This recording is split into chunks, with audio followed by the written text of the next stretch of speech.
السلام علیکم ورحمۃ اللہ وبرکاتہ۔ بسم اللہ الرحمن الرحیم، نحمدہ ونصلی علی رسولہ الکریم، اما بعد۔ حاضرین ناظرین، آپ کو سب کو پتہ ہے کہ محرم الحرام کا مہینہ چل رہا ہے۔ آج 8 محرم الحرام ہے، اور یہ بات بھی ہم سے چھپی ڈھکی نہیں کہ محرم الحرام کے اندر، حرمت والے مہینے کے اندر کتنا بڑا ثانیہ ہوا اور کتنا بڑا کربلا کا واقعہ ہوا کہ امت اسے کئی سال ہو گئے نہ بھول سکے گی، قیامت تک، جب تک بھی امام حسین سے محبت کرنے والے باقی ہے، مولا علی سے محبت کرنے والے باقی ہے، رسول پاک صلی اللہ علیہ وسلم سے محبت کرنے والے باقی ہے، وہ قیامت تک امام زین العابدین علیہ السلام سے محبت کرنے والے باقی ہے، قیامت تک وہ آل رسول کے اس کربلا کے واقعے کو یاد کرتی رہے گی۔ لیکن اس کا مطلب یہ نہیں کہ اپنے آپ کو تکلیف پہنچانا، اپنے بال نوچنا اور اپنے آپ کو خنجر وغیرہ مارنا، زخمی کرنا، یہ گناہ ہے، حرام ہے۔ لیکن آنکھوں سے آنسو بہانا یہ انسان کے اختیار میں نہیں ہوتا، آنکھوں سے آنسو نکل آنا انسان کے اختیار میں، جیسے میں کل آپ کو بتایا بھی تھا کہ آنکھوں سے آنسو بہانا انسان کے اختیار میں نہیں ہے، اور آپ کے سامنے حدیثیں پیش کی تھی امام حضور پاک صلی اللہ علیہ وسلم کے ام سلمہ رضی اللہ عنہ کی، لمبا واقعہ آپ دیکھ سکتے ہیں کل والے ویڈیو کے اندر، اور امام زین العابدین رضی اللہ عنہ کا بھی واقعہ بتایا تھا، وہ کہ ساری ساری رات رویا کرتے تھے۔ تو دیکھیے یار، اتنا بڑا واقعہ ہو گیا، لیکن جو آباد ہوا ہے وہ یزید نہیں ہوا، یزید کے لشکر والے نہیں ہوئے، یزید کے چاہنے والے نہیں ہوئے، کامیاب تو آل رسول ہے، کامیاب تو امام حسین ہے، کامیاب تو کربلا میں وہ لوگ جو امام حسین علیہ السلام کے ساتھ تھے وہ کامیاب ہے، کامیاب تو عباس علمدار ہے، کامیاب تو حضرت حبیب بن مظاہر رضی اللہ تعالیٰ عنہ ہے، کامیاب تو وہ لوگ ہیں جو امام حسین علیہ السلام سے کربلا میں تھے، کامیاب تو ظفر بن یزید ہے۔ تو امام حسین رضی اللہ تعالیٰ عنہ کے ساتھ جو بھی کربلا میں تھے وہ سب کامیاب ہے، جنہوں نے امام حسین علیہ السلام کا ساتھ دیا وہ کامیاب ہے۔ امام حسین نے تو کہہ دیا تھا کہ بھائی جو جانا چاہتا ہے جائے، میں اس سے کوئی ناراض نہیں ہوں، جانا چاہے چلا جائے چھوڑ کے، اندھیرا بھی کر دیا تھا، لائٹ بھی بجھا دی تھی کہ اس کو جانا چلا جائے، لیکن وہ اہل ایمان تھے، امام حسین کے چاہنے والے تھے، مولا علی کے چاہنے والے تھے، وہ نہیں گئے امام حسین کو چھوڑ کر۔ تو وہ 72 لوگ تھے، اس طرف 5000 لوگ تھے کربلا کے اندر، 5000 اور وہ 72۔ امام حسین اگر دعا کرتے تو اللہ ان 5000 کے 5000 کو تباہ کر دیتا۔ ایسے بدر کے اندر اللہ نے فرشتوں کو اتارا صحابہ کرام کی مدد کے لیے، رسول پاک صلی اللہ علیہ وسلم کی دعا سے۔ بدر میں 313 تھے، لیکن اللہ نے فرشتوں کو اتارا، ادھر 1000 تھے کافر کفار مشرکین، رسول پاک صلی اللہ علیہ وسلم نے دعا کی یا اللہ یہ 313 ہے، ان کی مدد کر، اگر مدد نہیں کی تو یہی ہے، اگر یہ ختم ہو گئے تو تیرا دین پوری دنیا میں کیسے پھیلے گا۔ تو اگر چاہتے تو رسول پاک صلی اللہ علیہ وسلم اپنے نواسے کے لیے دعا کر دیتے پہلے ہی، اور نواسا بھی کربلا میں دعا کرتا تو اللہ کبھی بھی دعا کو ان کی رد نہیں کرتے۔ رسول پاک صلی اللہ علیہ وسلم نے پتہ تھا میرے نواسے کے صلاح کے کیا ہونا ہے، سب بتا دیتا وحی کے ذریعے کہ آپ کی امت بدبخت کیا کر دے گی اس نواسے کے ساتھ۔ لیکن یہ امتحان تھا رسول پاک صلی اللہ علیہ وسلم کے لیے، سب سے بڑا امتحان تھا کہ اللہ کے نبی کے نواسے بھی، مولا علی کا امتحان تھا، سیدہ فاطمہ کا امتحان تھا، امام حسین کا خود امتحان تھا کربلا میں، وہ سب کچھ پیش کر دیا اپنے آپ کو۔ کامیاب تو وہ بچپن کے اندر ہی تھے کہ جب گود رسول میں تھے، جب وہ رسول پاک صلی اللہ علیہ وسلم کی گود میں لائے گئے تو اللہ کے نبی تو پھر پہلے ہی فرما دیا تھا، الحسن والحسین سیدہ شباب اہل الجنہ، کہ میرے نواسے حسن حسین جنت کے نوجوانوں کے سردار ہے۔ ان کو سرداری پہلے ہی مل گئی ہے، پہلے ہی مل گئی، سرداری کے فیصلے پہلے ہی ہو گئے ہیں۔ فرما دیا کہ حسن حسین میری دنیا کی بہار ہے اور جنت کے نوجوانوں کے سردار ہے۔ کتنے بد نصیب تھے وہ کنجر لوگ، پلید لوگ، جنہوں نے آل رسول کا خون بہایا، جو سب سے قیمتی خون تھا، میرے نبی کا خون سب سے قیمتی ہے، میں نبی پاک صلی اللہ علیہ وسلم کے جسم مبارک میں جو خون تھا، سب سے قیمتی خون تھا، وہ خون ہی آگے منتقل ہوا امام حسن اور امام حسین۔ وہ خون سب سے پاکیزہ تھا، سب سے زیادہ پاک تھا، سب سے زیادہ خوشبودار تھا، سب سے زیادہ عمدہ تھا۔ اللہ کے نبی پاک صلی اللہ علیہ وسلم نے ایک دفعہ اپنا خون دیا کسی صحابی کو کہ جاؤ یہ پھینک کے آ جاؤ، یہ دفنا کے آ جاؤ۔ وہ گئے، دفنانے کے بجائے وہ خون خود پی گئے۔ تو جب رسول پاک صلی اللہ علیہ وسلم کے پاس پوچھا رسول پاک صلی اللہ علیہ وسلم نے کیا کیا اس کا، تو عرض کرنے لگے یا رسول اللہ صلی اللہ علیہ وسلم، میں اسے زمین میں دفناتا لیکن میں سوچا میں خود کیوں نہ پی لوں، میں نے خود پی لیا۔ تو اللہ کے نبی نے فرمایا تجھ پہ جہنم حرام ہے۔ حضور پاک صلی اللہ علیہ وسلم تجھ پہ جہنم حرام ہے۔ صحابہ تو سارے جنتی ہے لیکن خون پینے کی وجہ سے ان کی اور فضیلت بڑھ گئی کہ تو جہنم کی آگ بھی نہیں چھو سکے گی۔ اللہ اکبر، اللہ اکبر۔ ایسے میں نبی کا جیسے خون پاک تھا، ایسے امام حسین کا خون پاک تھا۔ امام حسین کا خون پینے والا بھی جنتی ہے، لیکن امام حسین کو قتل کرنے والا بدبخت ہے۔ اگر امام حسین خون دیتے کسی کو نکال کے کہ دفنا دو، اور کوئی پی جاتا ان کا خون یا ان کی انگلی سے نکلتا وہ پی جاتا تو وہ جنتی بن جاتا۔ لیکن کربلا میں ذبح کرنے والے پلید بدبخت شیمر بدبخت یزید اگرچہ کربلا میں نہیں تھا لیکن حکومت تو اسی کی قائم تھی، امام حسین علیہ کہ یہ کہا بھی تھا کہ مجھے یزید کے بعد لے چلو، میں خود یزید سے بات کر لوں گا، یا مجھے اسی جگہ چھوڑ دو، میں جنگل میں اپنی وہاں جا کے الگ سے روز عبادتیں کروں۔ لیکن بدبختوں کا ارادہ ہی قتل تھا، امام حسین کو شہید کرنا تھا۔ کربلا میں ان بدبختوں نے امام حسین علیہ السلام کو شہید کر دیا۔ شاعر کہتا ہے افضل ہے کل جہاں سے گھرانہ حسین کا،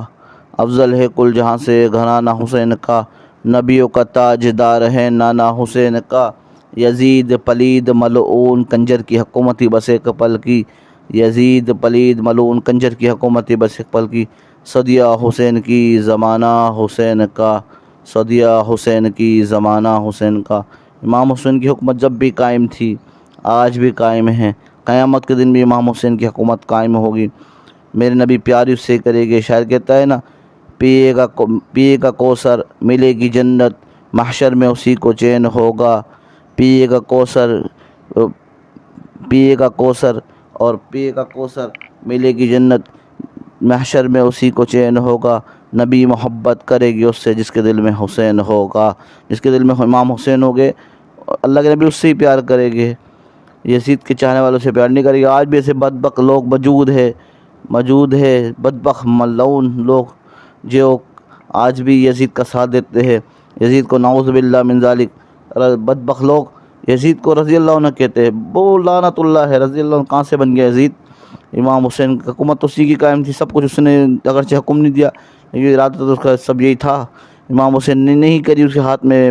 ہاتھ نہیں دیا اور بتا دیا کہ میں ناحق کسی کے ہاتھ میں ہاتھ نہیں دوں گا۔ ایسے بدبخت بھی لوگ ہیں جو یزید کا ساتھ دیتے ہیں، اسے بے قصور سمجھتے ہیں، اس کا دفاع کرتے ہیں۔ تو بھائی سوچ لو، جو یزید کا دفاع کرتے ہیں، یزید کا ساتھ دیتے ہیں یا اسے رضی اللہ عنہ کہتے ہیں، تو وہ سن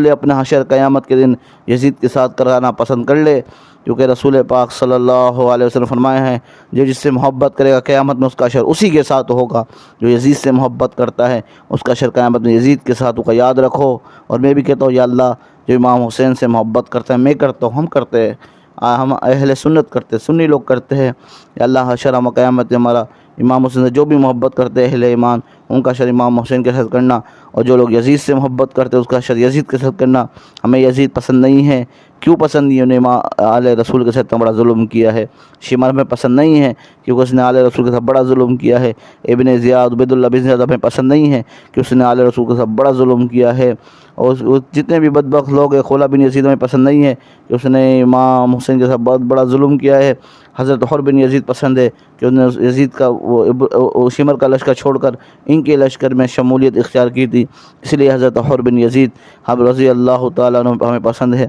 کیونکہ امام حسین کے ساتھ ہو گئے تھے۔ تو بھائیو، سچے محب اہل بیت بن جاؤ، ہمیں تو آل رسول بڑے پسند ہیں، بڑے پیارے ہیں، ان کے صدقے میں تو اللہ جنت دے گا۔ اور میرے بھائیو، آپ سے گزارش کرنی ہے، نماز نہ چھوڑو، نماز نہ چھوڑو، نماز نہ چھوڑو۔ امام حسین نے کربلا میں بھی نماز پڑھی ہے، کربلا میں بھی نماز پڑھی ہے، کربلا وہ کہتا ہے نا شاعر کیا کہتا ہے کہ بڑی قیمت چکائی ہے حسین نے، اس سجدے کی بڑی قیمت چکائی ہے نادان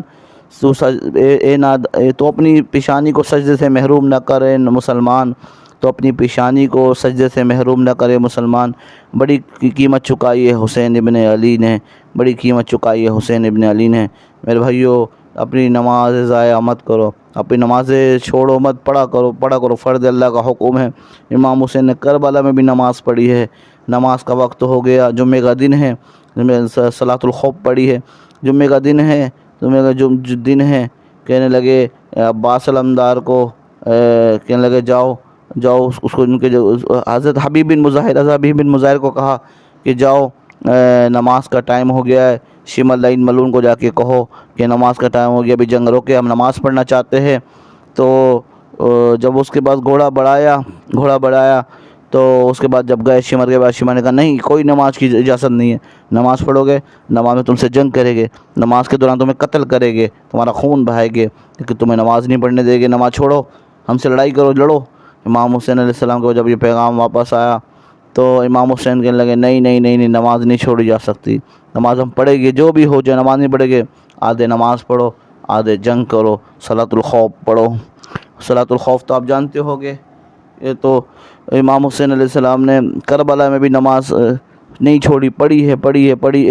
اس میں صلاۃ الخوف ہوتا ہے، امام نماز پڑھاتا ہے، پہلی رکعت میں پیچھے مقتدی ہوتے ہیں، ایک رکعت پڑھ کر چلے جاتے ہیں ادھر لشکر کے اندر، پھر وہ جو پہلے والے ادھر گئے ہوتے ہیں پھر واپس آ جاتے ہیں، پھر ایک پڑھتے ہیں، پھر ادھر چلے جاتے ہیں، اس طرح یہ آخر اس طرح نماز مکمل کرتے ہیں۔ تو امام حسین نے کربلا میں بھی نماز نہیں چھوڑی، اور جب زمین پہ سے وہاں تو پینے کے لیے پانی نہیں تھا، پینے کے لیے پانی نہیں دیا جا رہا تھا، امام حسین دعا کرتے تو کیا امام حسین کے پانی نہیں چل کے آتا؟ ضرور چل کے آتا۔ امام حسین کا حکم دینا تھا صرف پانی کو، کہ مجھے پانی خود بخود اللہ آسمان سے بارش کی صورت میں اتار دیتا، زمین سے کھدائی کرتے تو پانی کی نہریں کھد جاتی۔ امام حسین علیہ السلام نے نہیں دعا کری، چھوڑ دیا اللہ پر، اللہ کے امداد میں چھوڑ دیا۔ چھوٹا سا بچہ تھا 2 مہینے کا، عبداللہ، امام حسین سے پیار کر رہے تھے، گلے لگا رہے تھے، چوم رہے تھے، اتنے میں کسی بدبخت نے تیر کا حملہ کیا، حضرت عبداللہ کے یہاں پار کر گیا، وہ خون کا فارا چھوٹ گیا، سارا خون بہہ گیا، گردن لڑک گئی۔ 2 مہینے کا بچہ کتنا ہوتا ہے، چھوٹا سا ہوتا ہے۔ امام حسین علیہ السلام نے اس بچے کو پیار کر رہے تھے، اور بھی سینے سے لگا لیا، اسے اٹھا لیا اوپر، یا اللہ تو راضی ہے تو میں بھی راضی ہوں، تو اس سے راضی ہے تو میں بھی راضی ہوں۔ بڑا مولا علی جو ہے، بڑا ان کے ساتھ صدمہ، بڑا دکھ، بڑی تکلیف ہے امام مولا علی نے اٹھائی، ان کی اولاد نے اٹھائی۔ اللہ اکبر۔ کربلا میں بھی امام حسین نے نماز نہیں چھوڑی، وہاں نماز پڑھ کے دکھائی ہے۔ پانی کو حکم دے تو پانی کیا ضرورت کے چل کے نہیں آتا، چل کے آتا۔ اگر اللہ کے نبی پاک صلی اللہ علیہ وسلم حکم دیتے کہ تو نہیں چلنا ہے چھری نے، تو ان کی کیا ضرورت تھی کہ وہ امام حسین کے گلے کو کاٹتی؟ نہیں کاٹ سکتی تھی، لیکن ہمارے نبی نے دعا نہیں کری، اللہ کے اوپر چھوڑ دی، اللہ صحیح ہے۔ حضرت ابراہیم علیہ السلام نے اسماعیل پہ چھری چلائی، نہیں چلی، کہ اللہ نے حضرت حسین پہ چلنے دی، کہ بتانا تھا کہ دیکھ میں اپنے نبی کے گھرانے کی، جو میں سب سے زیادہ محبوب نبی ہے، اس کے نواز سب سے زیادہ محبوب ہے،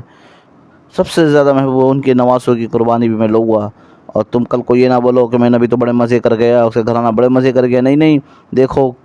کہ کیا حال ہوا ہے، لیکن کامیاب یہی لوگ ہیں، کامیاب امام حسین ہیں۔ میرے بھائیوں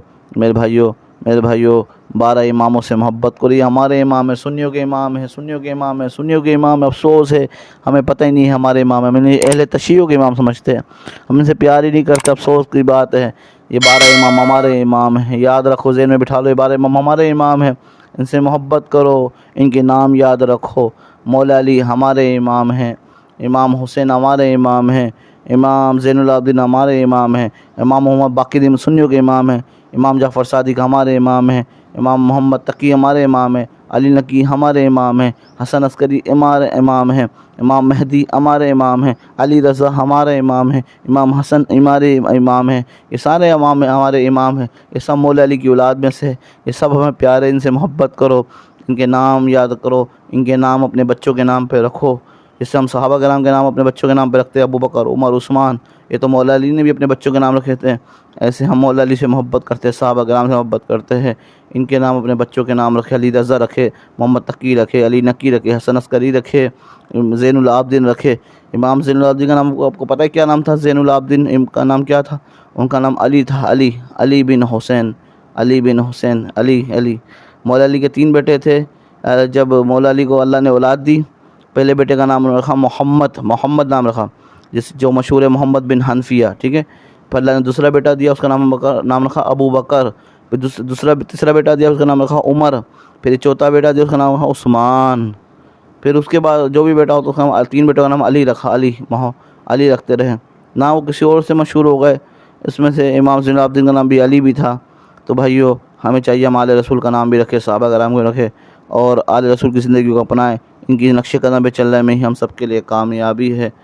وآخر دعوانا ان الحمد للہ رب العالمین، والسلام علیکم ورحمۃ اللہ وبرکاتہ۔